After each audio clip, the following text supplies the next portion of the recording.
자, 봅시다. 51초까지 숙제했는데 문제 푸는 거. 거기선 질문 없어? 증명교사 빨리 얘기해. 51초까지. 없어, 상혁이? 재인이? 없어? 감이? 오케이. 그럼 52쪽부터 수업 들어갈 거야. 52쪽. 자, 근데 52쪽은 요거 조금 빨리 하고 증기압을 들어가야 되는데. 52쪽은 한번 봅시다. 복사평형. 어떤 물체든지 간에 받은 에너지만큼 어떻게 해야 돼? 해서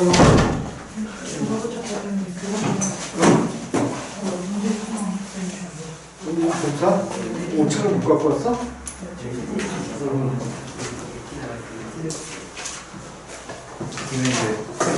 복사가 안 된다고 그러던데? 복사가 안 된다고 그러던데? 복사기 고정나서 안 된다고 그러고 5시 얘도 오늘 이 학생 옆에 항상 앉아서 같이 보면 안 될까? 우리 지금 복사기 고정나서 안 된대. 괜찮아? 같이 봤으면 하고. 52쪽 보면은 잘 봐봐. 52쪽 이거 별거 없어. 어떤 물체든지 간에 받은 에너지만큼 어떻게 해야 돼? 받은 에너지만큼 방출해야 돼. 그걸 뭐라고 그래? 흑체라고 한다. 기억해야 돼. 흑체가 뭐라고 해서와 52쪽 받은 에너지만큼 방출하는 걸 흑체라고 해. 이해됐지? 그시라고 하는 건데 지금 온도계가 꽂혀있는 검은색 알루미늄 컵에다가 스티로폼 닫고 적외선 등, 적외선이 열선이야, 열선. 여러분들 어디 저기 격질렸을 때, 뼈 아플 때 가면은 적외선 등 안에서 좀 오랫동안 30분 동안 가만히 있으라 그러거든. 뜨끈뜨끈해지면서 적외선이 나오는 걸 그 적외선 등이라고 해. 자, 실험장 봅시다. 검은색 알루미늄 컵에 디지털 온도계를 꽂은 뚜껑을 덮는다. 적외선 등에서 30cm 정도 떨어진 곳에 컵을 놓는다. 적외선 등을 켜고 2분 간격으로 컵 안의 온도를 측정했더니 자료 주어진 그래프 데이터 봅시다. 시간 0일 때 처음 온도가 25.4도였는데 2분 간격으로 한다했을까요? 29.8도, 4분 됐을 때 36.1도, 6분 됐을 때 몇 도야 이게? 40.9도, 8분 됐을 때 44도, 10분 됐을 때 45.9도, 12분 될 때 47.2도로 이렇게 온도가 되고 있는 거야. 이해돼? 그래서 이걸 그래프로 처리했더니 대략 12분 정도 되면은 그때부터는 더 이상 온도 변화가 있다 없다? 없다는 얘기지? 그럼 12분 때까지 생각해봐. 12분 때까지는 받은 에너지가 많은 거야? 방출하는 에너지가 많은 거야? 온도가 올라간다는 얘기는. 받은 에너지가 많다는 얘기지. 근데 12분 이후엔 온도가 일정하게 유지된다는 얘기는 받은 에너지만큼 방출한다는 얘기. 똑같은 이유만. 이해돼? 그걸 그렇게 해석할 줄 알아야 돼. 이해되셨죠? 그래서 결국 적외선 등 그 밑에 이제 켠 직후 온도가 상승한다는 건 받은 에너지량이 많다는 얘기고 온도가 일정하다는 얘기는 받은 에너지하고 방출하는 에너지가 같다라는 뜻이죠. 이해되셨나요? 오케이. 그래서 정리한 거 한번 읽어보시고 문제 푸시고요. 알아들었지? 그 다음에 53쪽 보자. 유익했던 거 기억하나 한번 보자. 지구가 이렇게 있을 때 여기가 위도 몇 도? 여기가 적도지? 적도가 위도 몇 도? 기억 안 나? 극지방이 몇 도? 이거 기억해야 돼. 적도가 위도 0도다. 오케이? 극지방은 위도 몇 도? 90도라고 했죠? 따라서 여기 적도, 위도가 0도인 적도는 위도가 어떻다? 낮다지. 인정? 여기 위도 낮다야. 위도 낮다. 글씨가 좀 그런데 위도가 낮다야. 근데 위도는 낮은데 태양 북사 에너지가 어떻게 와? 수직으로 내리치지 지금. 이해돼? 태양이 여기 있을 때 태양이 여기 있는데 얘가 에너지를 수직으로 보내준단 말이야. 이해되시죠? 그러면 요 위도가 낮은 적도, 위도 0도 적도 지역은 단위 면적당 태양 북사 에너지의 양이 많다 적다. 생각해보자. 수직으로 내리치면은 조그만 지역에 에너지가 수직으로 곧장 들어온다는 얘기지. 이해돼? 따라서 단위 면적당의 에너지 밀도가 높다라고 얘기해요. 알아들어? 무슨 말인지? 그런데 극지방은 여기 사람이 이렇게 서 있어 지금. 사람이 이렇게 서 있는데 에너지가 이렇게 온다는 얘기지. 이해돼? 그럼 단위 면적에 가해지는 에너지량은 적도에 비해서 어떨까? 작겠지. 비스듬히 들어오기 때문에. 이해되시나요? 무슨 말인지? 알아들어? 이게 좀 중요한 거야. 그래서 여기는 위도가 높은 지역은 단위 면적당의 에너지량이 적게 들어온다는 특징이 있어. 이거 이해가 안 돼? 그럴 때 내가 그래프 이렇게 그렸었지. 이거 갖고 지난주에 했던 거야. 바로 예를 들어서 태양 복사 에너지가 0도부터 위도 90도 그래서 태양 복사 에너지가 이렇게 들어온다고 했어. 그다음 태양 복사 에너지. 거기에 비해서 지구도 어떻게 해야 돼? 에너지 방출하죠? 근데 지구에 방출되는 에너지량은 이렇게 방출된다고 했어. 이렇게. 빨간색은 지구의 복사 에너지야. 자, 그럴 때 이런 특징이 생겼지. 이 지역은 에너지가 어떻다? 과잉이 되겠지. 왜? 태양에서 받는 에너지, 지구가 방출하는 에너지 봤을 때 에너지 과잉이야. 이 지역은. 거기에 비해서 지구 복사 에너지가 많고 태양 복사 에너지가 적은 이 지역은 에너지가 어떻게 돼? 부족하겠죠? 이해되시나요? 에너지 부족이야, 여기는. 에너지 부족. 근데 한쪽은 적도 지역은 에너지가 과잉이고 극지방은 에너지가 부족한데 지구의 연평균 기온은 어때? 지구의 연평균 기온은 거의 일정이에요. 연평균 기온은 거의 일정이에요. 그러면 말이 안 되지. 왜? 이 그래프만 봤을 때는 적도 지역은 계속 온도가 어떻게 돼야 돼? 올라가야 되고 극지방은 계속 온도가 낮아져야 되는 것 같은데 지구의 평균 기온은 거의 일정하다는 얘기야. 그럼 이건 뭘까? 에너지가 과잉인 쪽에서 에너지가 부족한 쪽으로 에너지를 어떻게 하고 있다? 보내주고 있다는 뜻이야. 이해돼? 무슨 말인지? 그러면 이 에너지는 어떻게 보내줄까? 에너지 과잉에서 에너지 부족한 쪽으로 에너지를 어떻게 보내줄까? 바람이 분다든지 바다가 해류가 이동한다든지 이런 식으로 에너지를 공급해 주는 거야. 이해되시나요? 그 바람이 부는 걸 대기에 의한 작용, 해류가 움직이는 걸 해수에 의한 작용, 이렇게 얘기하면 되거든요. 이해되는데 무슨 말인지 알아듣겠어? 그래서 에너지 과잉인 쪽이 어디라고? 적도 지역, 위도가 낮은 지역. 여기서 에너지가 부족한 쪽 어디? 극지방. 이해되시죠? 위도가 높은 지역으로 뭐에 의해서 에너지를 공급시켜줘? 대기와 해수의 작용에 의해서 에너지를 공급해줄 거야. 대기는 풍량, 해수는 해류. 이해되시나요? 해류가 있어. 나중에 배우면 바다에서 바닷물들이 이동하는 경로가 있단 말이야. 그걸 우리는 해류라고 해. 해류. 이해됐어? 무슨 말인지? 그런 식으로 에너지를 공급해줘서 결국 연평균 기온이 거의 일정하게끔 유지해주는 거야. 여기까지 이해됐어? 안 됐어? 되셨나요? 오케이. 그래서 교재 보시면 지금 53쪽에 그 내용들이 나와. 오케이? 근데 요거는 나하고 같이 풀자. 그래서 지금 52쪽은 숙제야. 근데 53쪽은 나하고 같이 풀게. 지금 내용은 다 이해되셨으면 유제 1번부터 봅시다. 그림은 위도에 따른 복사 에너지 양을 나타낸 것이다. 그래프 이해되시나요? 오케이? 그럴 때 어디 표 담아 52쪽. 책을 안 갖고 왔어? 어이구, 일단 책, 그 책은 뭐야? 어? 노트? 우리 교재 52쪽이 앞부분? 뒷부분이 아니라 앞부분.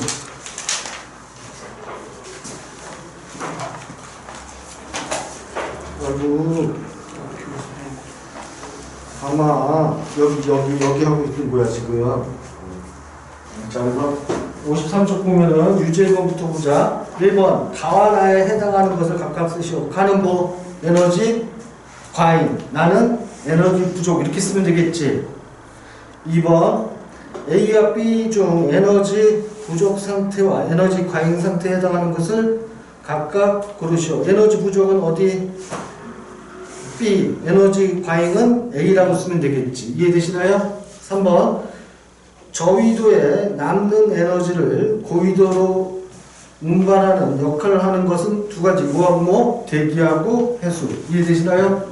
4번 위도에 따른 복사 에너지 과잉의 차이에도 불구하고 위도별 평균 기온에 거의 일정하게 유지되는 까닭을 서술하시오. 에너지 과잉에서 에너지 부족 쪽, 즉 적도에서 극지방 쪽으로 대기와 해수에 의해서 에너지를 공급해주기 때문에 이렇게 쓰면 되겠지.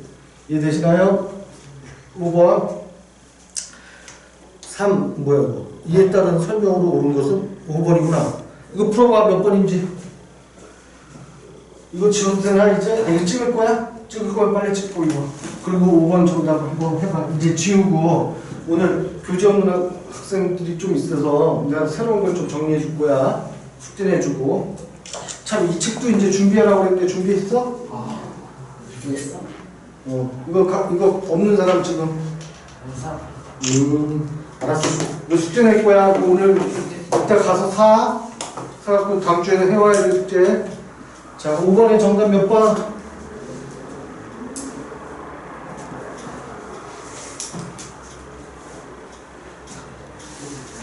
5번의 정답 몇 번?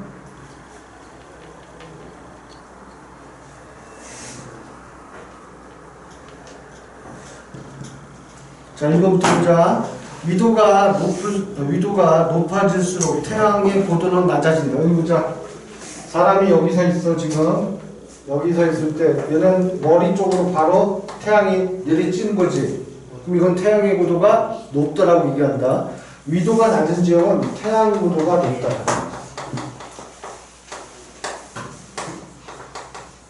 높다. 거기에 비해서 위도가 높은 지역은 태양 고도가 낮다라고 얘기한다. 이해되시나요? 이건 태양의 고도가 낮다. 고도가 낮다. 이거 안 써놓고 사진 찍으라고 그랬는데 미안해. 이해돼 안 돼? 알아듣겠어? 자, 다시 한번 정리할게. 위도가 낮은 지역은 에너지 밀도가 크다 작다? 크다. 태양 고도도 높다. 이해되셨죠? 위도가 높은 지역은 에너지 밀도가 낮고 태양 고도도 낮다야. 알아들어? 꼭 기억해야 돼. 자, 그 다음 2번. 저희도 지방의 온도는 계속 높아질 것이다. 틀렸죠? 네. 에너지가 연평균 기온이 일정하게 유지된다는 얘기는 에너지가 이동한다는 얘기야. 3번. 위도 38도 부근에서는 태양 복사 에너지 양과 지구 복사 에너지의 양이 같다. 이거 맞아. 우리나라가 옛날에는 6.25 때 어느 경계로 남한 위쪽하고 아래쪽으로 구분돼 있어. 38도선이지? 우리나라가 그 경계에 위치하는 지역이야. 이렇게. 4번. 고위도 지방은 태양 복사 에너지 양이 지구 복사 에너지 양보다 많다. 틀렸죠? 오케이? 5번. 대기와 해수는 남는 에너지를 저위도 지방으로 이동하는 게 아니라 어느 지역으로 이동시킨다? 고위도 지방으로 이동시켜야겠지. 오케이. 그래서 숙제는 54쪽부터 57쪽까지 숙제고요. 오케이? 오케이? 이거 지어도 돼? 태양 보니까 한번 찍어볼게. 교재가 없는 학생들도 있어서 새로운 것 좀 들어가 있고 필기해야 돼. 이래서야 이때가 사진 찍어야 돼. 핸드폰 갖고 왔지? 안 갖고 왔어? 그럼 예은이가 또 한 번만 찍어서 이따 올려서 카톡 보내줄게. 자, 지훈이가 이거 중요하다. 이해된 거야? 잘 들어. 이제 선생님이 지금 하려는 거는 교재는 어디로 쪽이냐면은 내용은 58쪽이야. 58쪽인데 여기는 좀 설명할 게 있어서 그래. 근데 이 설명해야 될 기본 베이스는 좀 잡아주는 것 같은데 이거는 사실은 고3들이 배우는 내용이 조금 들어가. 근데 어려울 거 없어. 내가 이해시켜 줄 거니까. 오케이? 자, 이거 봅시다. 우리가 증발이라는 현상 보통 얘기할 건데 증발은 뭘까? 이건 우리 물 분자들 있지. 물 분자들이 뭉쳐있는 걸 뭐라고 그래? 액체라고 한다.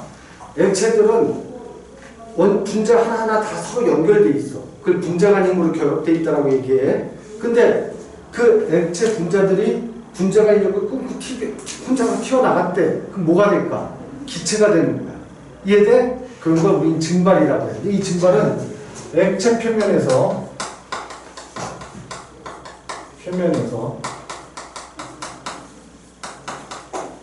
분자 간 인력을 끊고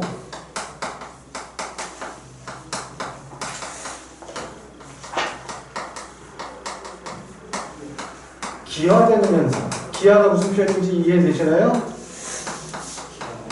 기화는 액체가 기하라는 건 액체가 기체가 되는 현상을 의미하는 거야. 액체가 기체가 되는 현상을 기하됐다 이렇게 표현하는 거야. 이걸 증발이라고 해. 그래서 증발 현상은 항상 어디에서만 일어난다? 액체 표면에서만. 이거 꼭 기억해야 돼. 거기에 비해서 끓음이라는 현상이 있는데 이건 좀 달라. 끓음. 물에 끓는 점은 몇 도일까? 그치, 100도. 물에 끓는 점은 100도야. 근데 액체들마다 끓는 점이 다 달라. 또 액체들마다 끓는 점이 다 다르다는 건 끓음 현상에서는 자, 물이 100도에서 끓는다고 그러니까 물을 100도로 맞췄대. 그럼 다 이제 무슨 상태가 돼야 돼? 그 물은 수증기가 되겠지. 그럼 수증기가 되는 건 기하 현상이 일어났다는 얘기지. 그럼 아까 기하 현상이 일어나려면 액체 분자 간의 힘을 어떻게 한다? 끊어야지만 다 기하가 되는 거야. 이해되겠어? 무슨 말인지? 근데 그 액체들마다 끓는 점이 다 달라. 오케이? 그러면 액체들의 끓는 점을 비교하면 뭘 비교할 수 있을까? 액체 분자 간의 결합력을 비교할 수 있겠지. 이해돼? 액체 분자 간의 힘이 센 애들은 많은 열을 가해서 높은 온도에서 끓음 현상이 일어나겠네. 인정? 따라서 끓는 점 온도가 높으면 분자 간 인력이 어떻다? 강하다는 얘기. 이해되셨나요? 액체, 그러니까 물질의 분자 간 인력을 비교할 때 무조건 끓는 점으로 비교해야 돼, 우리는. 이거 되게 중요한 얘기야, 지금. 물체의 결합력을 비교할 때 무조건 뭘로 비교한다? 끓는 점으로 비교한다. 이해됐어? 무슨 말인지? 자, 그럴 때 끓음이라는 현상은 액체 내부에서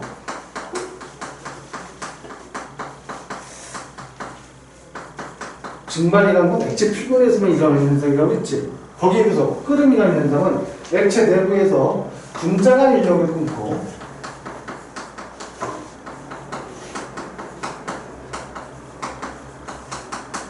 기화되는 현상이야. 그런데 실제 여러분들은 이 끓음 현상을 수시로 봐왔습니다. 예를 들어서 집에서 라면 끓이려고 가스레인지에 물을 올려놓고 끓일 거야. 그러면 그 그릇에 밑에서 또 붕붕 뭔가 둥그런 게 올라오는 거 본 적 있지? 그게 기체야. 근데 왜 둥그렇게 돼서 올라올까? 거기 생각해보지 않았지 그거를. 예를 들어서 이렇게 얘기할게. 물 1ml 1ml라는 개념은 지금 이해돼? 물 1ml를 기하시키면 부피가 얼마가 되냐면 약 1.5리터 정도 돼. 1600배 정도 증가한다, 부피가. 그러니까 우리가 라면 끓이는 물을 1ml가 기하되면 부피가 얼마가 된다고? 페트병만큼 부피가 커져. 근데 기체는 액체보다 가벼워, 무거워. 가볍지? 그러니까 당연히 이번에 공기방울 뚝뚝 올라오는 것처럼 보이지. 이해되시나요? 무슨 말인지? 알아듣겠어? 물 1ml가 기하되면 부피가 몇 배 증가한다고? 1600배 정도 증가해. 1.6L 정도가 돼야 돼. 근데 지금 우리가 라면 끓일 때 물이 공기방울 이만큼 크게 나오는 건 그 물 1ml가 안 된다는 얘기예요. 이해되시나요? 아주 조금만 기하가 돼도 부피가 그만큼씩 커져서 푹푹 올라오는 거야. 그런데 끓음이라는 현상은 액체 내부에서 분자 간 인력을 끌어야 돼. 알아듣겠어?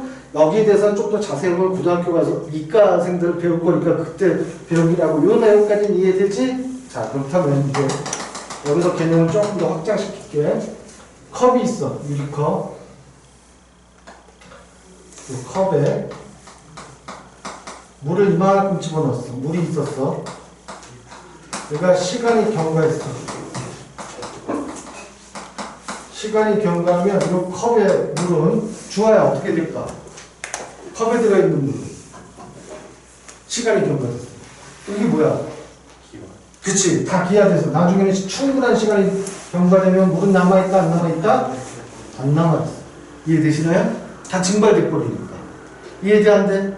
그런데 똑같은 컵에다 물을 집어넣고 얘는 특별히 뚜껑을 닫았어. 뚜껑을 닫았어, 여기다.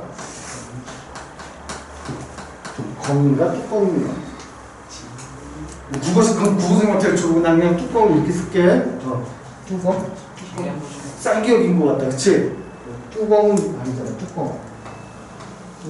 뚜껑을 이렇게 닫아놓고 충분한 시간이 경과됐어. 혜성아, 그러면 이 컵에 들어있는 물은 어떻게 될까? 다 날아가? 여기 꽃처럼? 아니. 아니야? 그럼 어떻게 돼? 물이 높이는 줄겠지만 물은 그대로 유지되고 있겠지. 물이 남어. 이해되시나요? 그러면 위에 거하고 아래 거의 차이점은 뭐가 될까? 위에 거는 여기서 물 액체 표면에서 다 무슨 현상이 일어난다고? 증발이 돼. 그럼 증발이 되면은 얘네들이 뭐가 되는 거야? 증발 현상에 의해서 수증기가 되겠지. 이해되시나요? 증발에 의해서 수증기가 된다. 그런데 여기서는 또 확산 현상이라는 것 때문에 퍼져나가, 이 수증기가. 그럼 계속 증발되겠네. 그래서 물이 하나도 안 남게 되는 거예요, 컵에. 이해되셨나요? 그런데 이 뚜껑을 닫은 상태에서는 여기서 증발 현상이 이렇게 발생했어, 증발. 증발이 되면 물이 뭐가 된다고? 수증기가 된 거야. 근데 수증기가 이 안에 이렇게 만들어지면 기체 압력이라는 걸 만들어. 뭘 만든다고? 기체 압력. 그래서 여기서 수증기에 의한 기체 압력이 발생해. 혜성아, 선생님 앞에서 열심히 수업하고 있는데 하품하고 수증기에 의한 기체 압력이 발생해. 그런데 이 안에 수증기가 꽉 찼대. 뚜껑을 닫은 이 상태에서 수증기가 꽉 찼대. 수증기가 꽉 차면 또 무슨 현상이 일어나냐면 이 수증기들 중에 선생님이 지난번에 평균 분자 운동 에너지라는 거 설명했었지. 기억나? 기억 안 나는구나. 다시 한번 써볼게. 물질의 평균 분자 운동 에너지라는 게 있다고 그러는데 평균 분자 운동 에너지.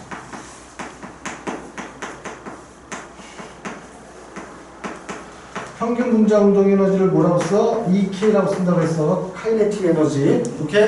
그래서 이거 어떻게 구한다고 그랬지? 2분의 1 M V 제곱 2분의 3 KT라는 값으로 구한다고 했어. 기억나? 이제 이거 M은 뭐야? 질량, V는 속력, 라지 T는 뭐야? 절대 온도라고 그랬어. 요식 꼭 기억하라고 했다. 오케이? 자, 그런데 이건 평균이야. 이 안에 수증기 입자가 굉장히 많은데 평균 분자 운동 에너지는 오로지 뭐에만 결정된다? 절대 온도에만 결정된다고 했어. 맞아?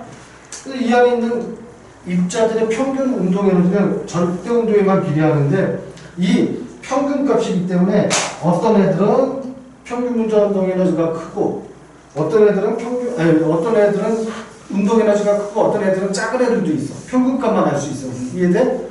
그러면 어차피 수증기의 질량은 일정하겠지. 그러면 분자 운동 에너지가 큰 애들은 속력이 어때? 빠를 것이고 분자 운동 에너지가 작은 애들은 속력이 느리겠네. 인정? 그러면은 혜성이를 내가 잡으려고 하는데 혜성이가 엄청 빨라. 그럼 내가 잡으면 못 잡아. 못 잡겠지? 빠르게 확 도망가니까. 근데 주화는 천천히 움직여. 천천히. 그럼 내가 잡으면 못 잡아. 잡겠지? 얘네들도 마찬가지야. 이 안에 있는 수증기가 엄청 빠른 애들은 이 안에 돌 때 액체 표면에 가도 못 잡아, 액체들이. 근데 천천히 움직이는 애들은 다시 액체로 끌려 들어가. 이해돼 무슨 말인지? 이때 이 끌려 들어가는 애를 이걸 응결 현상이라고 해. 무슨 현상? 응결이란 결국 기체였던 입자가 액화되는 걸 의미하는 거야. 알아들었어? 무슨 말인지? 오케이. 이 응결되는 애들은 분자 운동 에너지가 크다 작다? 작은 애들이야. 속력이 느리기 때문에 이렇게 응결이 돼. 그런데 얘는 시간이 충분히 경과하더라도 이 안에 있는 물의 양이 변하지 않는데 이렇게 뚜껑 닫아놓으면 그럼 그 얘기가 뭐냐면 지금 요거를 우리는 좀 어려운 얘기인데 이런 상태를 평형에 도달했다 이렇게 표현해. 평형에 도달했다. 이건 이제 고3들이 배운 내용인데 이렇게 그냥 쉽게 얘기하면 이거야. 증발되는 양과 응결되는 양이 어떻다? 같다라는 뜻이야. 평형에 도달했다는 얘기는 증발량과 응결량이 같을 때 바깥에서 보기에는 물의 양이 전혀 안 변하는 것처럼 보이지만 이 안에서 끊임없이 증발되고 끊임없이 응결되는데 다만 증발량과 응결량이 어떻다? 같다라는 뜻이다. 이해됐어? 무슨 말인지? 개념은 이것만 이해하면 돼. 지금 그래서 결국 평형에 도달하면 증발속도, 증발되는 양을 증발속도라고 표현해. 증발속도와 응결되는 속도가 같아질 때 응결 또는 응축이라고도 표현한다. 응축이 더 정확한 표현이에요. 응축. 도달할 때 물의 양이 일정한 거예요. 이해되셨나요? 자, 그런데 이때 아까 내가 이 안에 있는 수증기들이 뭘 만든다고 했어? 기체 압력을 만든다고 했지? 우리가 얘기하는 증기압이라는 건 증기압. 증기압이라는 건 그 액체가 동적 평형에 도달했을 때 만들어내는 기체 압력을 증기압이라고 해요. 이해되시나요? 아무거나 증기압이라는 게 아니야. 우리가 과학자들이 약속을 했어. 증기압이란 평형에 도달했을 때 그 기체 압력을 증기압이라고 이런 물질자고 약속을 한 거야. 이해돼? 무슨 말인지? 그래서 증기압은 평형에 도달했지.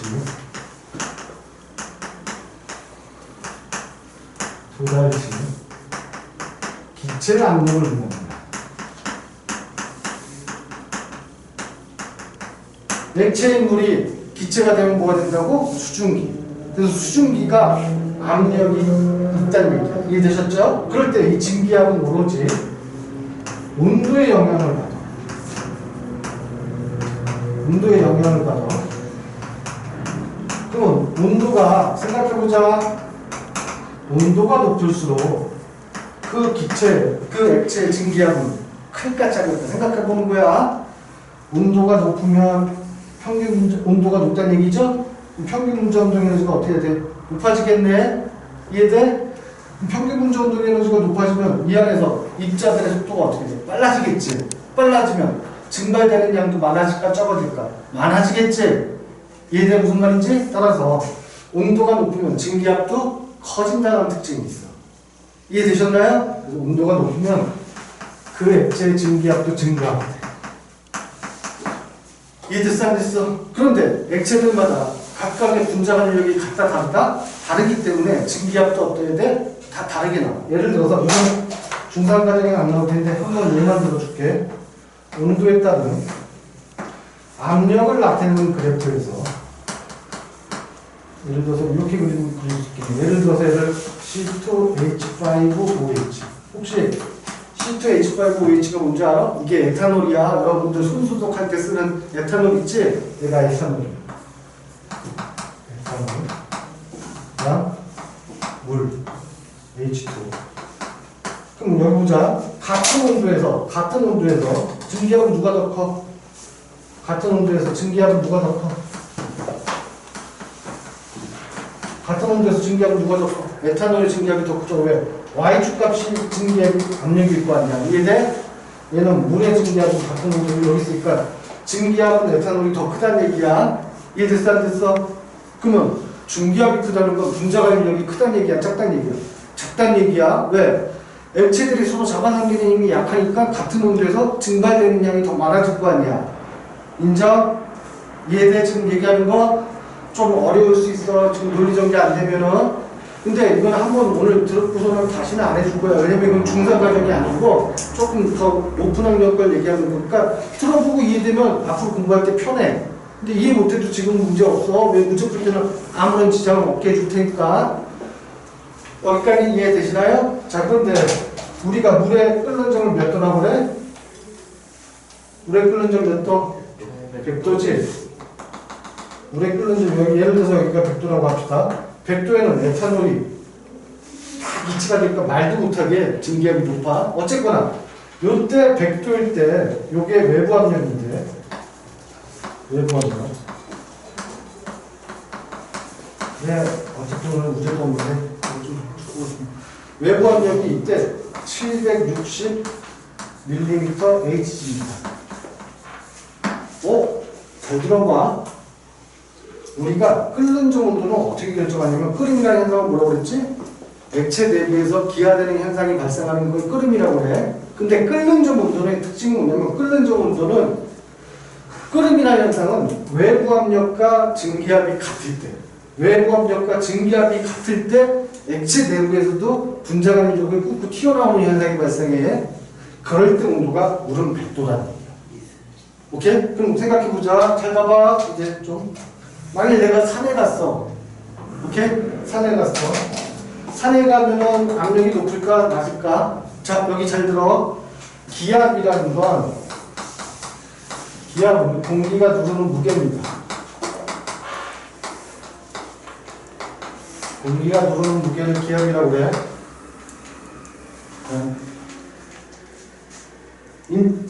제인아, 여기는 평지야. 여기는 뭘까?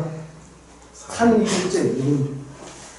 혜성아, 왜 국방국교야? 선생님이 무서워? 그런 거 아니지? 집중해서 들어야 돼. 여기가 평지라면 여기는 산이야. 자, 근데 공기가 누르는 무게가 기압이라고 했을까? 평지는 이만큼의 공기가 누르는 무게를 견뎌야겠네. 거기에 비해서 산은 이만큼만 견디면 되겠네. 따라서 기압은 평지가 높아, 산이 높아. 평지가 높겠죠. 공기가 누르는 무게가. 이해돼 안 돼? 알아들어? 산에 올라가서 내가 밥을 할 거야. 산에 올라가면 압력이 높아진다고 낮아진다고? 낮아져 기압이. 외부 압력이 낮아진다는 얘기야. 이해돼? 그럼 외부 압력이 낮아져. 산에 올라가서 밥을 하면 외부 압력이 낮아서 외부 압력이 여기 있다라고. 이해되셨나요? 이해돼? 그러면은 아까 끓음이라는 현상 언제 발생한다고? 그 액체 증기압과 외부 압력이 같을 때 발생하는 현상이야. 끓음이라는 건. 그러면은 외부 압력이 낮아지는데 결국 끓는 점이 어떻게 돼 있어? 내려오겠네. 이해돼? 알아들어? 좀 어렵지? 그래서 산에 올라가서 밥을 하면 물에 끓는 점이 낮아져. 원래 100도에서 물이 끓으면 탄수화물인 쌀이 속까지 잘 익어서 맛있게 될 텐데 산에 올라가서 밥을 하니까 끓는 점 온도가 98도로 내려왔대. 그러면 물이 끓는 점이 98도면 98도까지밖에 온도를 유지 못한다는 얘기야. 이해돼? 따라서 쌀 안까지 골고루 익어 안 익어? 안 익겠지? 산에 올라가서 밥을 하면 서 익게 되는 거야.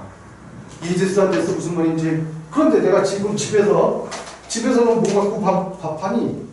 압력밥솥에서 밥을 하지? 그럼 외부 압력은 어떻게 한다는 얘기야? 높인다는 얘기야. 압력밥솥은 외부 압력을 높일 거야. 외부 압력을 높였어. 이런 식으로. 이해되시나요? 그랬더니 그 액체 증기압과 외부 압력이 같을 때 무슨 현상이 일어나? 끓음이라는 현상이 일어나는 거야. 따라서 물에 끓는 온도가 아까보다 어떻게 돼? 높아지겠지. 원래 그냥 밥솥에다 하면 100도에서 물이 끓음 현상이 일어나는데 압력밥솥에다 놓고 밥을 하니까 102도까지 물이 온도를 유지할 수 있다는 얘기야. 그러면 빨리 탄수화물인 쌀 안쪽까지도 골고루 온도를 열어가해 주겠네. 그래서 밥이 더 맛있어지는 거야. 압력밥솥에서 밥을 하면. 이해되시나요? 이거 이해됐어? 무슨 말인지? 개념은 되게 간단해. 결국 그 액체 증기압은 이미 결정돼 있어. 온도에 따라서 액체 증기압은 우리 다 조사돼 있어.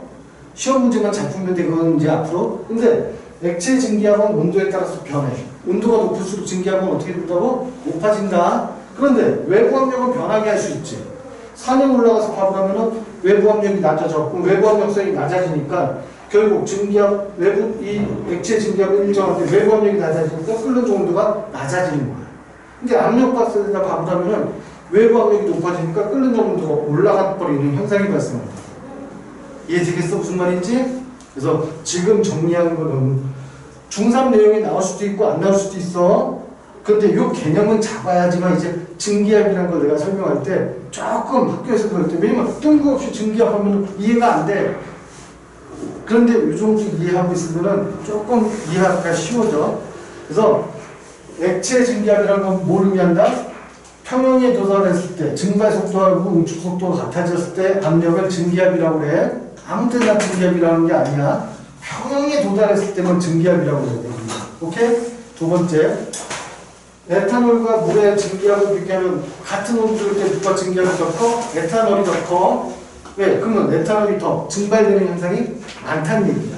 그럼 그 얘기는 분자들이 끌어당기는 힘이 약하다는 얘기야. 이해됐어? 물은 분자가 굉장히 큰 물질이야. 그래서 100도에 끓어. 다른 액체들보다 비교적 높은 온도에서 끓는 점이 있다는 얘기야. 그럼 참고로 하나만 얘기할게. 오늘 뭐 우제가 없어서 진도를 많이 못 뺄 것 같은데 하나만 참고로 얘기해보자. 금속 중에 액체 금속이 하나 있어. 누군지 혹시 알아? 우리가 일반적으로 위치하는 건 25도는 상온이라고 그래. 25도를 뭐라고 한다고? 상온. 그러면 상온의 물은 들어봐서 얘기해. 상온의 물은 따뜻한 물일까 차가운 물일까? 상여가 따뜻한 물? 자, 너의 체온은 몇 도야? 36.5도. 25도의 물에다 너 손을 넣을 거야. 그럼 열이 어디에서 이동할까? 그렇지. 그러니까 열은 고온에서 저온으로 이동하지. 난 36.5도고 25도에다 물을 넣으면 나의 에너지가 물 쪽으로 빠져나가겠네. 그럼 나는 어떻게 느껴? 차갑게 느껴? 따뜻하게 느껴? 차갑게 느끼겠지? 상온의 물은 차가운 물이야. 이해되시나요? 우리가 살고 있는 일반적인 온도는 25도라고 얘기해. 이걸 25도를 상온이라고 해. 이해됐지? 내가 무슨 얘기하려다 글로 빠졌지 지금? 중간에 놓쳤어. 큰일 났다. 무슨 얘기하려다 글로 빠졌을까? 나만 알고 있을 텐데. 아이씨. 상혁이 때문에 좀 설명해 주려다 보니까 중간에 까먹었어. 선생님 좀 그런 게 있어. 이해 좀 해줘. 몰라. 하여튼 그거 다음에 내 상온 얘기 왜 했을까? 수소 때문이구나. 상온에서 금속 중에 유일한 액체 금속이 수은이다. 수은 물보다 끓는 점이 높을까 낮을까? 주화가 낮아질 때. 주화가 낮아질 때. 훨씬 높아. 왜? 선생님이 처음부터 수업 들었던 학생들 선생님이 잠깐 원자간 결합을 뭐라고 그랬지? 화학 결합이라고 그랬지? 그럼 원자간 결합의 종류는 세 가지가 있다고 그랬지? 이온 결합, 공유 결합, 금속 결합. 이온 결합하고 금속 결합은 상온에서 무슨 상태? 고체를 유지한다고 그랬지? 입자들이 어떻게 붙어 있으니까? 따닥따닥 붙어 있으니까 따닥따닥 붙어 있다는 건 결합력이 강하다 약하다? 강하다고 그랬어. 그런데 물은 공유결합 물질이야. 비금속하고 비금속으로 결합된 공유결합 물질이야. 공유결합 물질은 힘이 약해. 원자간 결합 중에서. 따라서 원자간 결합 중에 강한 수온은 물보다 훨씬 흐르는 점이 높을 수밖에 없어. 올라가야 이 얘기는 나중에 다시 기회가 되면 해줄 거예요. 고1과학 때 그때쯤 고1과학 또 이과생들은 고1 겨울방학 때 또 엄청 자세히 배워야 돼. 이런 거에 대해서. 여기까지는 이해됐어 안 됐어? 되셨죠? 요거 기압은 바로 중상과학하고 연결돼. 꼭 기억해야 되고 증발현상 기억해야 돼. 빨리 찍어. 빨리 찍어 혜성아. 묻지만 말고. 많이 찍으라고요? 빨리 찍으라고. 많이 찍으라는 게 아니고. 아이고요. 잘 찍었어? 너 왜 그래? 잠깐만요. 지어되지 이제? 자, 그래서 기본적인 내용은 잠깐 설명했고요. 이제 교재 58쪽을 볼 겁니다. 자, 보자. 58쪽. 58쪽 봅시다. 대기 중의 수증기, 증발과 응결. 증발이란 건 물 표면에서 물이 수증기로 변하는 현상. 이해돼? 나는 조금 더 세밀하게 설명한 거야. 액체 표면에서 분자가 능력을 걷고 기하되는 현상이라고. 자, 근데 예를 들면 젖은 빨래가 마른다. 빨래가 마르는 건 뭐야? 수분, 물이 없어지는 거지. 증발 현상이 일어나는 거지. 그 증발이잖아. 이해돼? 무슨 말인지? 그러면 증발이 잘 되게 하려면 어떤 현상, 어떤 조건이 맞아야 증발이 잘 될까? 아무래도 마른 날씨, 햇볕이 짱짱한 날에 더 증발이 많이 되겠지. 온도가 높을수록 증발 현상이 많다고 했으니까. 그리고 증발된 다음에는 수증기가 그 주변에 계속 있으면 증발이 잘 돼, 안 돼? 안 되겠지? 그럼 확산 현상이 잘 일어나려면 바람이 어때야 돼? 잘 부는 날 증발 잘 되는 거야. 이해됐어 안 됐어? 무슨 말인지 알아들으시나요? 오케이. 그래서 컵에 담아둔 물이 줄어들고 물에 젖은 종이가 마르고 물걸레로 청소하면 바닥이 마른다. 이건 다 증발 현상이야. 이해되셨죠? 응결이라는 건 뭐야? 기체가 다시 액화되는 게 응결이라고 그랬어. 그래서 공기 중에 수증기가 물로 변하는 현상을 얘기하는데 찬 음료수 캔 표면에 물방울이 맺힌다. 이게 무슨 말인지 여기 한번 보자. 내가 컵에다가 얼음이 둥둥 떠있는 음료를 지금 갖다가 들고 다니는 거야. 주아야, 여름에 이렇게 음료수 들고 다니면 얼음 들어있잖아. 그럼 이 컵 주변에 좀 있으면 뭐가 만들어져? 물방울이 만들어지거든? 너 왜 물방울이 만들어졌어? 주아가 거기다 침 뱉었어? 컵 표면에다? 남들 못 먹게 하려고? 그건 아니지. 여기에 수증기 입자들이 있는데 대기 중에 수증기 입자들이 있다? 실제 수증기 입자가 여기 달라붙는데 여기 근처를 지나가는 거야 지금. 이해돼? 근데 여기는 얼음이 들어있는 컵이니까 온도가 높아 낮아?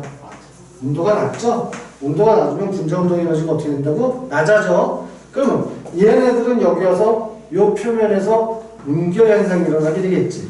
이해돼? 그러니까 여기 물방울이 컵 주변에 맺힌다는 거야.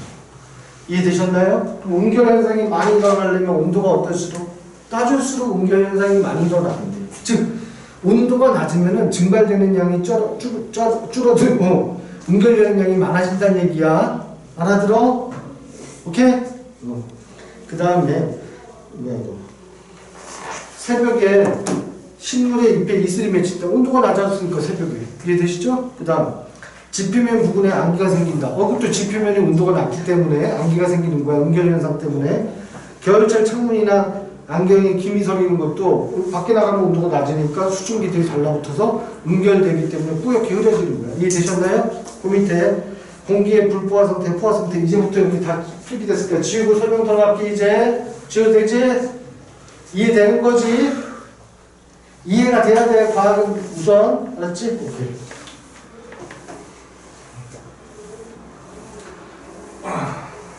자, 오늘 이 내용을 한 번밖에 안 해주는 내용이야. 중상과정에서 배울 때 처음. 왜냐면 이거 갖고 문제 안 풀어. 이제는 교재에 있는 거 문제 푸는 걸 우리 연습할 거야. 자, 봅시다. 내가 수증기압 곡선을 그릴 거야. 수증기압 곡선. 오, 무슨 소리야? 온도에 따른 압력을 나타내는 그래프여서 오늘 우주도 없는데 하나 재밌는 거 해줄까? 네. 그래, 보자. 물은 이런 특징을 가져. 물은 대략 이런 그래프를 그리거든. 자, 여기서부터 이제 설명을 드릴게. 여기 노란색이 수증기압 곡선. 노란색은 수증기압 곡선. 이걸 달리 증기압 곡선 이렇게 얘기하는 거예요. 이해되셨나요? 물은 수증기압 곡선을 달리 뭐라고 한다고? 증기압 곡선이 아니라 혜성이하고 저하고 계속 그렇게 앞에서 그러면 옆에서 그러면 여기 앉힌다 이제. 여기 앉고 싶어 혜성아? 그러지 마. 수업에 집중해야 돼. 요 노란색이 수증기압 곡선이야. 여기 파란색이 요거 상태를 먼저 알려주면 뭐가 되겠구나. 지금 여기 보면 상태가 물질의 상태가 고체, 여기가 액체, 여기가 기체의 상태. 이걸 물의 상태도라고 하는데 상태도 또는 상태도를 달리 상태감도 이렇게 얘기해. 상태감도. 그럼 생각해보자. 고체, 기체. 여기서는 얘네들이 바로 이렇게 변할 수 있다는 얘기네. 고체가 기체가 되고 기체가 고체가 되고. 이해되시나요? 그러면 고체가 기체가 되는 현상을 뭐라고 그래? 승화라고 그러지. 인정? 고체가 액체를 거치지 않고 바로 기체가 되는 건 승화라고 그래. 승화. 그런데 기체가 바로 고체가 되는 것도 뭐라고 그래? 이것도 승화라고. 이해되셨나요? 그러면 기체가 액체가 되는데 기체가 액체가 되는 걸 뭐라고 그래? 아까 얘기했잖아. 응축 또는 응결. 오케이? 응결. 거기에 비해서 액체가 기체가 되는 걸 뭐라고 그래? 기화 또는 증발. 오케이? 기화 또는 증발. 그러면 고체가 액체가 되는데 이걸 뭐라고 그래? 용융이라고 그런다. 녹여서 열을 가해서 녹인다. 용융. 오케이? 용융이라고 그래. 액체가 고체가 되는 걸 뭐라고 그래? 이거 뭐라고 그래? 액체가 고체 되는 걸? 이 응결을 또는 액화라고 그래. 액화. 응결을 달리 액화라고 그래.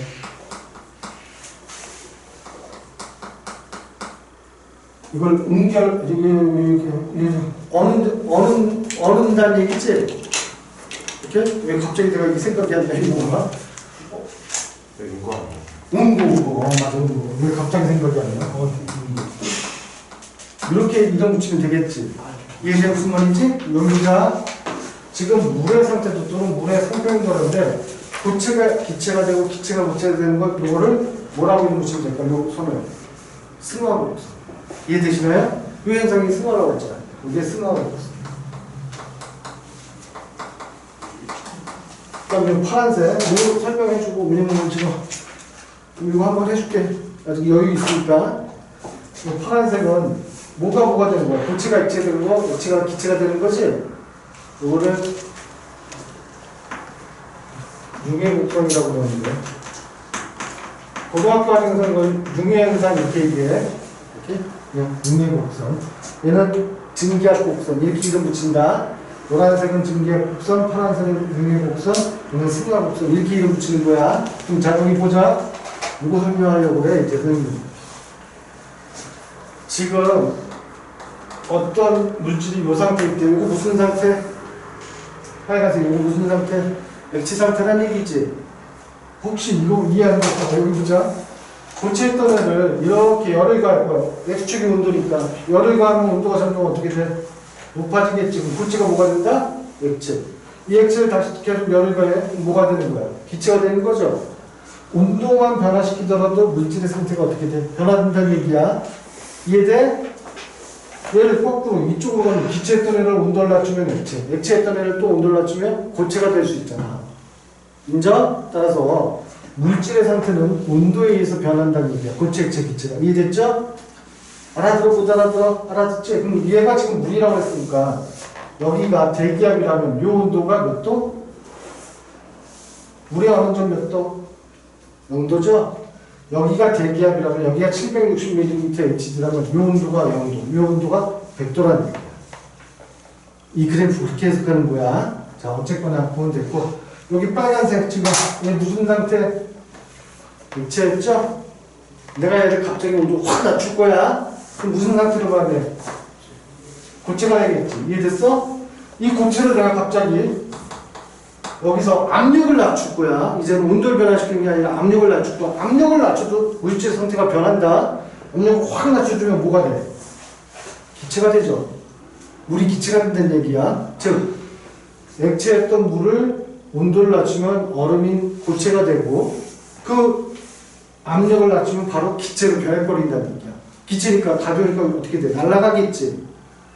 요걸 이용해서 우리 일상생활에서 여러분들이 좋아하는 걸 만들어. 동결 건조식품은 이 원리로 만들어. 동결 건조식품의 가장 대표적인 게 어디에 들어가냐면 라면 스프. 라면 스프는 소고기 국물, 뭐 야채, 뭐 파, 뭐 별거 다 넣고서 막 끓여. 끓이니까 무슨 상태야? 액체겠지. 거기서 갑자기 온도 확 낮춰. 그러면 그 끓고 있던 그 액체가 뭐가 돼? 얼음이 되겠지. 거기서 갑자기 온도 압력을 확 낮춰. 그러면 H2O 물 성분들은 뭐가 돼서 없어져? 수증기가 돼서 날아가 버려. 그럼 뭐만 남아? 그 안에 있던 고형분 성분들, 즉 맛을 내는 입자들은 고체 상태로 그냥 남아있겠지. 그렇게 해서 만드는 게 동결 건조식품이에요. 이해되시나요? 여러분들 먹을 때 갑자기 뜨거운 물만 넣어서 먹으면 맛있어지는 것들은 다 동결 건조식품이거든. 이 원리에 의해서 만드는 거야. 이렇게 해서 만드는 게 동결 건조식품입니다.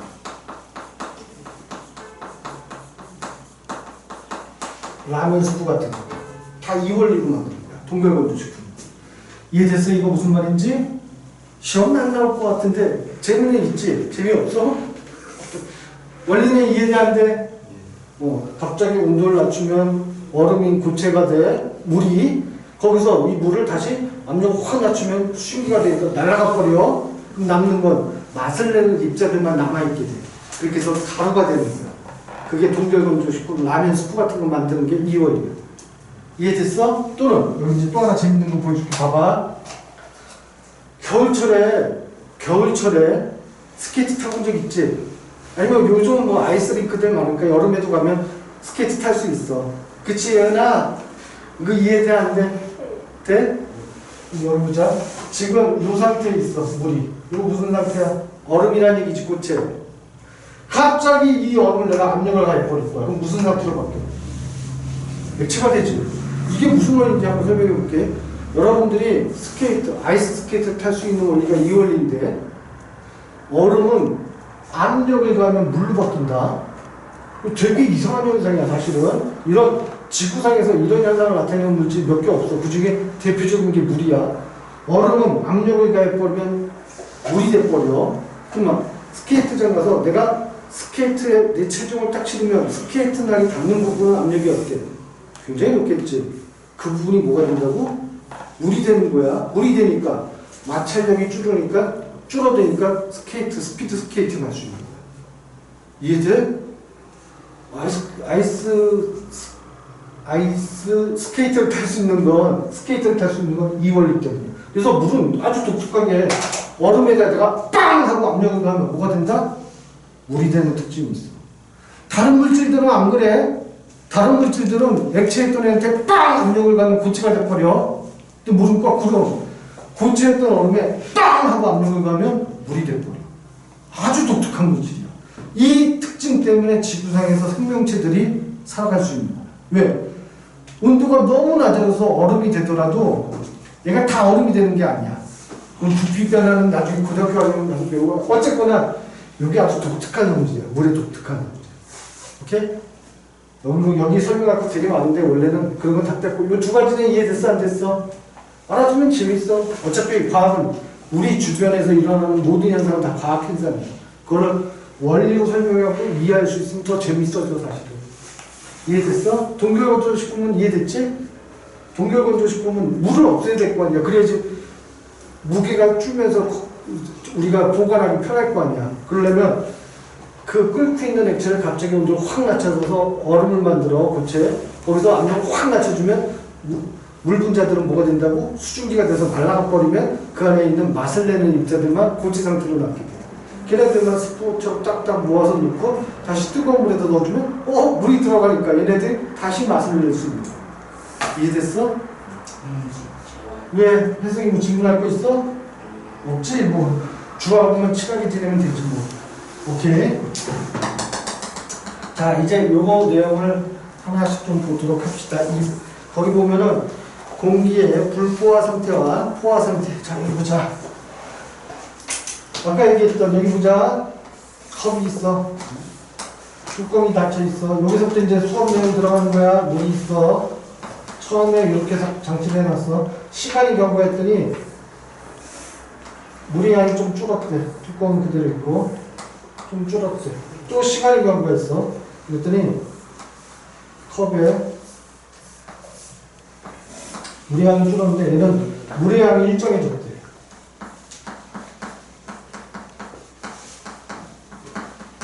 결국 시간이 경과가 이렇게 되고 있다는 얘기야. 이해됐지? 무슨 말인지? 이거 보자.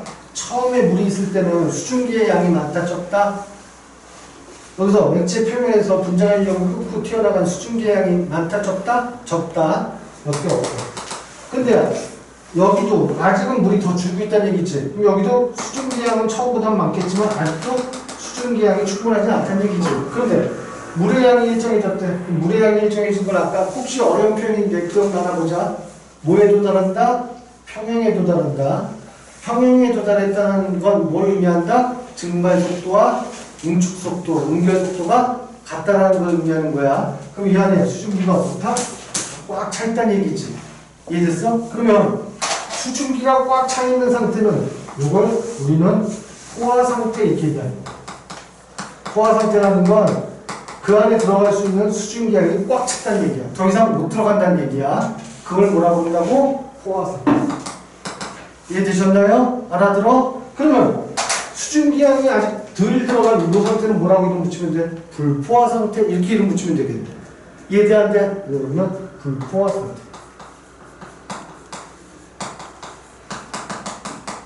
포화 상태와 불포화 상태는 그 액체에 증기가 어느 정도 있느냐 이걸로 따진다. 이해되셨나요? 즉 포화 상태는 그 액체의 증기가 더 이상 들어갈 수 없을 정도로 꽉 찼다는 얘기야. 오케이? 그런 상태에서 우리는 뭘 측정한다고 했지? 증기압을 측정할 수 있다고 했지? 포화 상태가 돼야지 증기압 측정하는 거야. 그래서 얘네들을 물만 놓고 보는데 물만 놓고 볼 때 온도에 따른 압력을 나타내는 그래프에서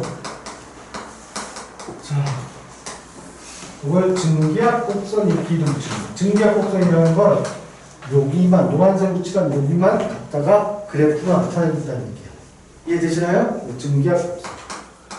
그럼 이 증기압 곡선에서 이 선에 있는 애들은 무슨 상태? 포화 상태라는 겁니다. 이해됐어? 무슨 말인지? 여기가 지금 증기압 곡선이고 이 상태가 바로 포화 상태. 곡선이 있어야지만.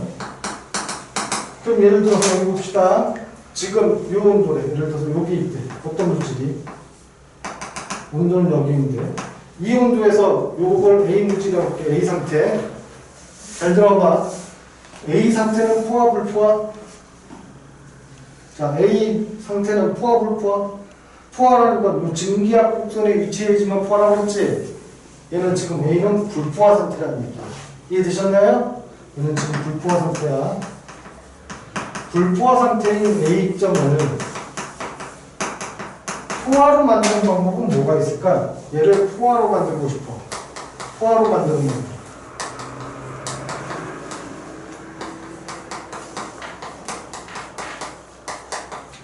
포화로 만드는 방법. 첫 번째. 이 안에다 얘를 여기까지 끌고 올라가면 되겠지. 이해돼? 이 곡선까지 얘를 끌고 올라가면 돼. 곡선에 위치하는 것까지. 어떻게 하면 돼? 수증기를 더 공급해주면 되거든. 이해되시나요? 수증기의 양을 증가시키면 돼. 첫 번째. 수증기의 양을 증가시켜. 이해됐지? 무슨 말인지? 두 번째. 수증기 양을 공급 못하겠대, 지금. 그럼 어떻게 하면 돼? 얘를 온도를 낮춰줘서 여기 수증기 곡선에 위치하게끔 하면 되겠지. 이해돼? 두 번째는 온도를 낮춰주면 돼. 불포화했던 물질을 포화로 만드는 방법은 그 기체의 양을 증가시키든가 또는 온도를 낮춰주면 돼. 혜성아, 이해돼? 이거 학생들이 좀 어려워하는 파트야, 지금. 여기까지 이해됐어? 안 됐어? 불포화인 물질을 포화로 만드는 방법은 기체의 양을 증가시키던가 온도를 낮춰서 포화 상태를 만들면 돼. 이해되셨죠? 그럼 여기 집중. 그런데 온도를 내가 더 낮췄어. 온도를 여기까지 끌고 왔어. 그러면은 얘는 어떤 상태로 되는지 보자. 이 곡선에 있을 때는 뭐야? 포화죠? 근데 곡선보다 더 많은 양이 있대. 이런 걸 뭐라고 할까? 과포화라고 그래. 이해돼? 이런 걸 과포화라고 그래. 근데 과포화는 존재하기가 쉽지가 않아. 그러면 온도를 이만큼 낮추면 얘는 이만큼의 남는 양만큼 어떻게 될까? 이만큼 남는 양만큼 응결돼 버리겠지. 이해돼? 왜? 이 온도에서는 요만큼밖에 못 녹아. 수증기가 있을 수 있는 양은 요만큼밖에 없다는 거야. 그러면 그 남는 양만큼은 다시 액체로 돌아와야겠지.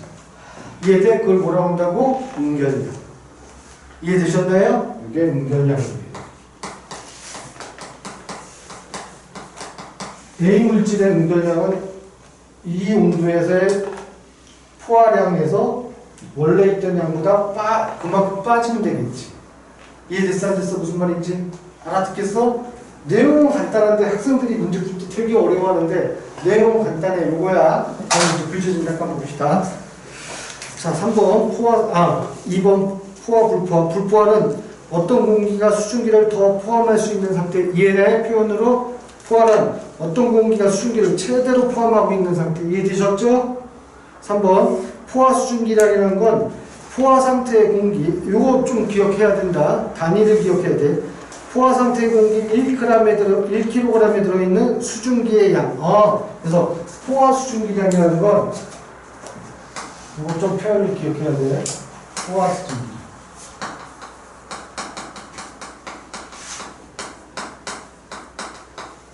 양은 이렇게 표현하는 거야. 공기 얼마에? 공기 1kg당. 오케이? 공기 1kg당 수증기양 단위를 뭐로 나타내? 그람으로 나타내는 값이야. 이해됐어? 수증기량을 그람으로 나타낼 때 이게 포화 수증기량이에요. 이 단위를 좀 기억해 놔요. 그람 퍼 킬로그램. 이해되셨나요? 이거 꼭 좀 중요하다. 포화 수증기량을 나타내는 단위가 뭐라고? 수증기량을 공기 1kg으로 나눈 값이라는 뜻이야. 알아들었지? 기억 좀 해놓으시고요. 그래서 포화 수증기량은 그렇게 표현하는 거고, 포화 수증기량의 변화 요인은 기온이 높을수록 포화 수증기량이 당연하지. 아까 곡선 그래프가 온도가 높아질수록 위로 올라가니까 온도가 높을수록 포화 수증기량도 어떻게 된다? 증가한다는 뜻이야. 알아듣겠어? 오케이? 두 번째, 공기의 포화 상태 판단은 포화 수증기량과 현재 공기 중에 실제 수증기량. 여기 보자. 지금 A 상태가 실제 수증기량이지 지금. 이해됐어? 그러면 포화 상태인지 아닌지를 비교하려면 포화 상태는 여기가 포화 상태지 지금. 여기 노란 여기 곡선에 위치하는 여기가 포화 상태지. 그 온도에서. 이해돼? 이 온도에서 포화 상태는 여기까지 수증기가 들어가 있어야 된다는 얘기야. 오케이? 그런데 A 상태는 포화, 불포화죠? 그러면 포화인지 불포화인지 따진다는 건 그 온도에서의 포화 수증기량과 현재 있는 상태의 수증기량을 비교하면 된다는 얘기겠지. 이해돼? 무슨 말인지? 그 온도에서의 포화 수증기량과 현재 있는 수증기량을 비교했을 때 같으면 포화. 이해돼? 이게 더 많대. 포화 수증기량이 더 많으면 불포화. 근데 현재 실제 수증기량이 더 많대. 그러면 과포화. 이해되셨나요? 요 수증기 곡선에 위치하면 포화, 수증기 곡선보다 아래쪽에 있으면 불포화, 더 위로 가 있으면 과포화. 이해됐어? 자, 그래서 그 그래프를 잠깐 봅시다. 지금까지 설명한 포화 수증기량 곡선이야. 첫 번째 이 그래프에서는 수증기량을 나타내는 단위가 뭐라고? 그램 퍼 킬로그램. 오케이? 두 번째 X축은 뭐다? 온도. Y축은 압력이란 얘기야. 근데 이 압력은 중학교 과정에서는 압력이라고 표현 안 하고 이거를 수증기량이라고 표현할 거야. 왜냐면 중학교 과정에서는 기체 압력이라는 걸 잘 이해를 못 시키니까 설명 안 해. 그래서 Y축을 수증기량 그램 퍼 킬로그램으로 표현할 거란 뜻이야. 이해되셨나요? 알았겠어? 그래서 Y축은 뭐라고? 온도. 따라서 온도에 따라서 포화 수증기량은 어떻게 된다? 비례한다야. 온도가 높을수록 수증기량도 증가하는 거니까 포화 수증기량도. 자, 그래서 첫 번째 표를 봅시다. 공기가 A, B, C가 있는데 포화 수증기량이 10.6, 20 이렇게 돼 있대.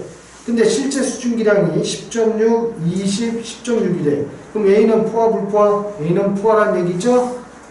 B는 포화란 얘기죠? C는 불포화란 얘기죠. 이해되셨나요? 이럴 때 포화 상태는 A, B가 될 것이고 불포화 상태는 C가 되고, 오케이? 그럼 C는 불포화 상태를 포화 상태로 만드는 거고 여기 두 가지가 있다고 그랬지? 뭐하고 뭐? 수증기량을 더 공급해줬던가 또는 온도를 낮추던가. 맞아? 그 내용이 나와 있는 거야 지금. 이해되셨나요? 그 다음 4번 이슬점. 이거 좀 중요해. 이슬점이라는 건 공기 중에 수증기가 응결하기 시작할 때 온도. 여기 집중. 그래프 봐봐. 이 상태가 지금 포화, 불포화? 불포화지.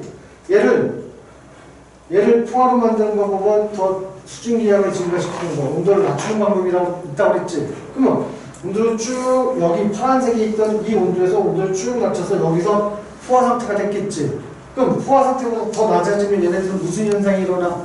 응결 현상이 일어나겠네. 그러면 이 불포화였던 애를 포화 상태로 만들 때 이 온도가 무슨 온도라고? 이슬점 온도에 해당한다.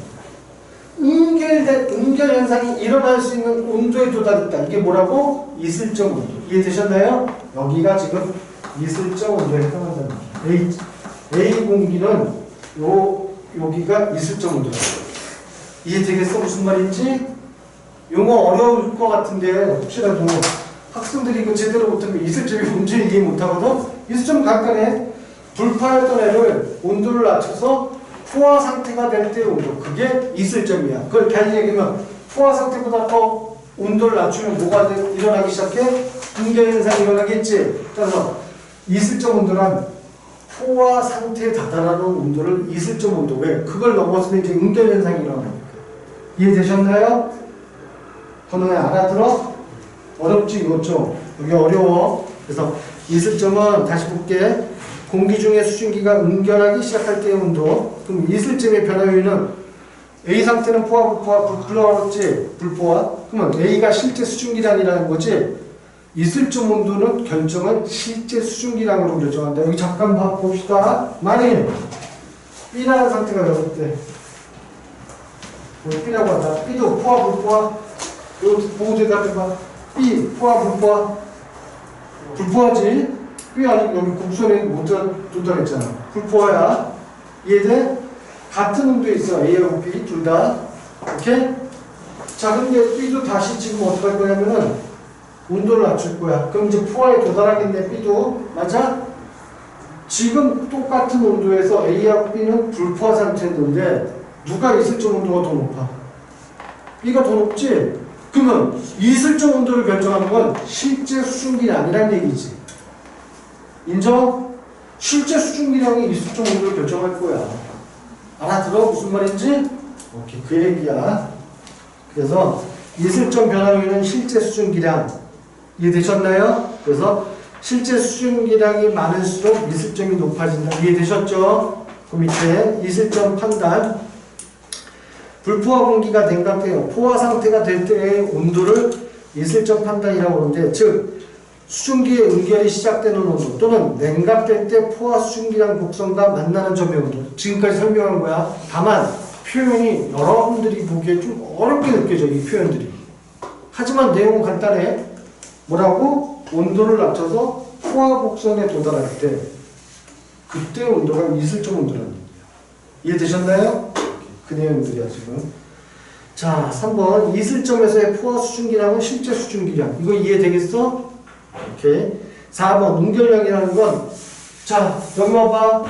A점하고 B점에서 A점하고 B점에 있는 애들을 여기를 섭씨 온도라고 할게 내가 지금. 오케이?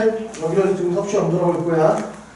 A하고 B를 섭씨 온도까지 내리면은 응결량은 누가 더 많아? A점, B점을 섭씨 온도까지 온도를 낮출 거야. 응결량은 누가 더 많아? B가 더 많겠지. 왜? B는 온도를 낮추면 여기까지 올 거 아니야. 그치? 그러면 얘는 이만큼 응결될 것이고 A는 이만큼 응결될 거 아니야. 따라서 B가 응결량이 더 많아지겠죠? 이해되시나요? 무슨 말인지? 그 얘기하는 거 같고요. 따라서 응결량은 공기가 냉각되어 이슬점보다 더 낮은 온도가 될 때 응결되는 물의 양이라는 건데, 그럼 이건 어떻게 계산하면 실제 수증기량에서 냉각된 온도에서의 포화 수증기량 값으로 빼주면 된다는 얘기야. 여기 보자. 여기가 섭씨 온도에서 뭐야? 수증기, 포화 수증기압이지. 포화 수증기 양이란 얘기지. A점은 요만큼 섭씨 온도에서의 수증기, 포화 수증기 양만큼 빼주면 되겠지. 실제 수증기량. B점도. B점의 실제 수증기량은 저만큼이야. 같은 0도로 낮추면 얘는 여기에 오기 때문에 0도에서의 포화 수증기량을 빼주면 응결량이 계산되겠지. 실제 수증기량에서 0도에서의 포화 수증기량을 빼주면. 이해되시나요? 그 얘기를 하는 거야. 여기 되게 내용은 간단한데 중간 과정에 말이 좀 어렵게 돼 있어. 교과 과정이. 내용은 생각보다 대단히 간단한 거야. 오케이? 그래서 응결량을 더할 수 있고요. 그 밑에 그래프 봅시다. X축은 기온이고 Y축은 수증기량이야. 그럴 때 A점은 지금 포화 불포화, 여기 아래쪽 그래프. A점은 불포화지. 걔를 A-로 끌고 올 거야. 무슨 상태가 돼? 포화 상태가 됐죠? A2-까지 끌고 올 거야. 그러면 과포화 상태니까 응결량이 나오겠지. 이해되는데? 그래서 A점하고 A-점까지는 응결량이 있다 없다? 없다. 근데 A2-가 되면 응결량이 발생한다는 얘기. 이해되셨나요? 자, 그럴 때 이걸 수치로 대입해보자. 자, A점의 실제 수증기량은 뭘 보면 돼? Y축 값을 보면 되는 거지. 실제 수증기량. 그 그래프에서 보니까 실제 수증기량이 얼마야? 14.7g/kg이라는 얘기지, 지금. 이해돼? 그럴 때 섭씨 10도에서의 포화 수증기량은 얼마래? 7.6g/kg이라는 뜻이야. 인정? 그럼 응결량은 얼마야? 14.7 빼기 7.6이 응결량이 되겠죠. 이해되시나요? 알아들어? 건우 안 이해돼? 진짜로? 지윤이 이해됐어? 상혁이, 예은이, 예서, 자민 진짜로 됐어? 제인이, 혜성이 이해돼? 진짜로 안 되면 다시 해줄게. 주아야 이해돼? 자, 그래서 교재 58쪽까지는 설명 끝냈습니다. 오케이? 그런데 옆에 플러스가 있으면은 물 분자의 추리, 물의 증발과 포화 뭐 그런 거 다 설명한 거 내가 아까 앞부분에서 이미 설명한 거야. 여기 플러스 가기 정도로만 해서는 증발 현상을 이해 못하기 때문에 내가 그 앞부분 설명해 놓은 거야. 오케이? 이해되겠어 지금까지? 자 그럼 이제 교재 59쪽을 봅시다. 이제 문제 풀어야 돼. 근데 여기는 내가 같이 문제 풀어줄게. 어려워하니까. 참 잊어버린 거 없지? 잘 찾아봐. 진짜. 빈칸 채우기 봅시다. 첫 번째, 물 표면에서 물이 수증기로 변하는 현상 뭐다 주어야? 물 표면에서 물이 수증기로 변하는 현상. 증발. 오케이. 자, 두 번째, 공기 중에 수증기가 물로 변하는 현상. 해석은 뭐야? 응결. 오케이. 잘했어. 세 번째, 어떤 공기가 수증기를 최대로 포함하고 있는 상태. 다음이야 이건 뭐라고 얘기하면 될까? 포화 상태. 오케이. 잘했어. 그 다음 네 번째, 포화 상태의 공기 1kg에 들어있는 수증기의 제이는 뭐라고 얘기하면 돼? 포화 수증기량. 그렇지. 포화 수증기량 이렇게 쓰면 되겠죠. 다섯 번째, 수증기가 응결하기 시작할 때의 온도. 상혁아 뭐라고 얘기하면 돼? 수증기가 응결하기 시작할 때의 온도. 이슬점. 오케이. 잘했어. 마지막, 실제 수증기량 빼기 냉각된 온도에서 수증기량. 예인아 이거 혹시 다 이해돼? 마지막 거. 응결량. 오케이. 잘했어. 응결. 자, 그 다음 1번부터 봅시다. 보기에서 증발과 관련된 현상과 응결과 관련된 현상을 각각 고르시오. 기억, 새벽에 풀잎이 맺히는 이슬, 이거 뭐야? 응결. 니은, 새벽에 발생하는 게 응결. 디귿, 빨래가 마르는 현상, 증발. 리은, 차가운 음료수 캔 표면의 물방울, 응결. 이해되셨나요? 2번, 대기 중에 수증기에 대한 설명으로 옳은 것은 O, 옳지 않은 것은 X. 1번, 일정한 양의 공기가 포함할 수 있는 수증기의 양에는 한계가 있다. 예서가 대답해서 OX. 오, 그치. 그 양은 딱 한계가 정해져 있어. 그러니까 여기 봐봐. 이 수증기, 증기압 폭도를 그러면 온도에 따라서 포화 상태가 이렇게 올라간다는 얘기는 더 이상 못 들어간다는 얘기겠지. 이해되겠어? 그래서 그 온도에서 포함할 수 있는 수증기의 한계가 있다라고 얘기할 수밖에 없네. 2번, 기온이 높을수록 포화 수증기량이 감소한다. 건우야, 맞아 틀려 2번? 그렇죠. 온도 높을수록 수증기량 증가해야겠지. 2번 X. 3번, 공기 중에 포함된 실제 수증기량이 많을수록 이슬점은 낮아진다. 지윤아, OX. 그치. 수증기량이 많을수록 이슬점 온도는 높아지죠? 그래서 X가 되겠네. 4번, 기온이 높을수록 이슬점도 높아진다. 기온과는 상관없지? 이슬점 온도는 뭐가 결정한다? 실제 수증기량이 결정한다. 이해됐어? 4번 X. 5번, 이슬점에서의 포화 수증기량은 실제 수증기량과 같다. 이슬점에서의 포화 수증기량은 실제 수증기량. 보자. A점의 이슬점은 여기지. B점의 이슬점은 여기지. 그럼 각각 A점의 실제 수증기량, B점의 실제 수증기량. 이해되시나요? 따라서 5번 이슬점에서의 포화 수증기량은 실제 수증기량과 같다. 5가 되겠네. 인정? 3번, 다음은 포화 수증기량과 이슬점 변화에 대한 설명이다. 가로 안에 알맞은 말을 고르시오. 밀폐된 공간에서 에어컨을 켜서 기온을 낮출 때 밑줄치고, 그럼 포화 수증기량은 온도가 낮아지면 포화 수증기량은 어떻게 된다? 낮아진다네. 감소하고. 이슬점은 실제 수증기량이니까 변해 안 변해? 안 변하겠지. 그래서 일정하다 정답이 되겠네. 이해되셨나요? 4번, 5번 문제 봅시다. 오른쪽 그림은 기온에 따른 포화 수증기량 곡선을 나타낸 것이다. AD의 설명에 해당하는 것을 고르시오. 1번, 포화 상태의 공기 누구? A만 포화가 되겠네. 불포화 상태의 공기는 B, C, D가 되겠죠. 이해되시나요? 3번, 포화 수증기량이 같은 공기는 A하고 B가 포화 수증기량이 같은 공기가 되겠지. 4번, 이슬점이 가장 낮은 공기는 누구? D가 되겠네. 인정? 그래프 이해되겠어 이제? 자, 5번, C 공기에 대한 설명으로 가로 안에 알맞은 값을 쓰시오. C는 이슬점은 몇 도? 20도가 되겠지. 인정? 포화 상태가 되는 게 미술적 온도잖아. 그래서 20도가 돼야 돼. 1번. 2번 실제 수증기량 시점의 실제 수증기량은 얼마? 14.7이 되겠죠. 인정? 3번 C공기 1kg은 15도로 냉각한데 그럼 15도에서 뭘 봐야 돼? 포화 수증기량을 봐야겠지. 얼마야? 10.6이죠. 근데 C는 지금 실제 수증기량은 얼마야? 14.7이죠. 그러면 응결량은 얼마? 14.7 빼기 10.6이면 4.1이 되겠네. 이해돼안돼? 왜? 상혜가 이해 안 됐어? 됐어? 이거 구할 수 있겠지 이제? 학생들이 되게 어려워하는 건데 어려울 필요가 없어. 이거 되게 간단해 생각보다. 개념만 있으면. 이렇게 뒤로 넘어가자. 자, 이거 직접 보시면 이제 상대 습도 나가야 돼. 이거 찍어야 돼. 상대 습도가 우리 못 나가네. 자, 숙제 좀 낼게. 이거 준비해야 돼. 없는 학생들 다음 주까지 숙제. 다음 주까지 가져와야 돼요. 다음 주까지 숙제를 하니까 숙제 갖고 와서.